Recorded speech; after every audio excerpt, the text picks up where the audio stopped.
بھائی اکثر یہ دن بھول جاتے ہیں کہ بہنیں ماں کا دوسرا روپ ہوتی ہے۔ دیر سے بنو لیکن کچھ بنو، کیونکہ لوگ وقت کے ساتھ خیریت کی بجائے حیثیت پوچھنے لگتے ہیں۔ لوگوں کے لیے رحمت بن جاؤ، تمہیں بھی رحمت للعالمین صلی اللہ علیہ وسلم کی رحمت کا سایہ ملے گا۔ جب آپ رب سے محبت کرتے ہیں تو وہ آپ کے دلوں میں انہی لوگوں کو بسنے دیتا ہے جو آپ کی محبت کے اہل ہوں۔ ظلم کی عمر بہت لمبی ہی کیوں نہ سہی، آخر کار دم توڑ ہی جاتی ہے۔ انسان ظلم کرتے کرتے بھول ہی جاتا ہے کہ ایک نہ ایک دن اس کا اختتام ہوگا۔ یہ زندگی ایک تماشا ہے اور یہ دنیا تماشائی، انہیں خوش کرنے لگو گے تو تماشائی بن کر رہ جاؤ گے۔ ہم انسان بہت ناشکر ہیں، ہم ہمیشہ زیادہ کی امید کرتے ہیں، جبکہ اللہ پاک ہمیں ہماری ضرورت جتنا نوازتا ہے۔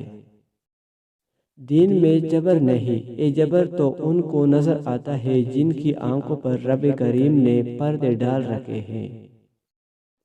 جب انسان کسی کا غلام بن جائے، اسے اپنی مرضی سے سانس لینے کا حق بھی نہیں ہوتا۔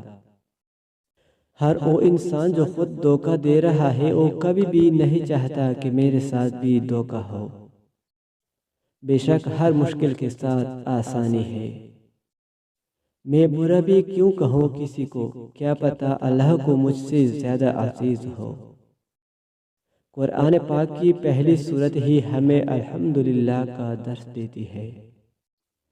انسان کو اپنے اصول خود بنانے چاہیے اور اس پر عمل پیرا ہونے کے لیے دنیا کے سامنے ڈٹ جانا چاہیے۔ جو دنیا کے بنے اصولوں پر عمل کرتا ہے وہ ہمیشہ ناکام رہتا ہے۔ ہر وہ شخص بے وفا ہے جو نماز نہیں پڑھتا، جو خدا کا نہیں وہ تمہارا کیسے ہو سکتا ہے۔ جب آپ کسی کے راستے میں روشنی کرتے ہیں تو آپ کا اپنا راستہ بھی روشن ہو جاتا ہے۔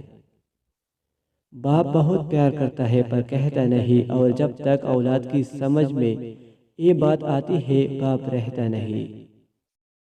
جن لوگوں نے آپ کے ساتھ غلط کیا ہوتا ہے ان کو یہی لگتا ہے کہ آپ کا لگایا گیا ہر سٹیٹس ان کے لیے ہے۔ ایک دن آپ کچھ لوگوں کے لیے صرف ایک یاد بن جائیں گے، لہذا اچھا انسان بننے کی پوری کوشش کرے۔ جو شخص ہر وقت مسکراتا ہے اس کا مطلب یہ نہیں کہ اس کی زندگی میں کوئی دکھ نہیں ہے، وہ مسکراہٹ امید اور طاقت کی علامت ہے۔ زندگی الجھے ہوئے دھاگے کی مانند ہے، جو اس سے محنت سے سلجھانے کی کوشش کرے گا وہ کامیاب ہو جاتا ہے، اور جو تک کر چھوڑتا ہے وہ ہار جاتا ہے۔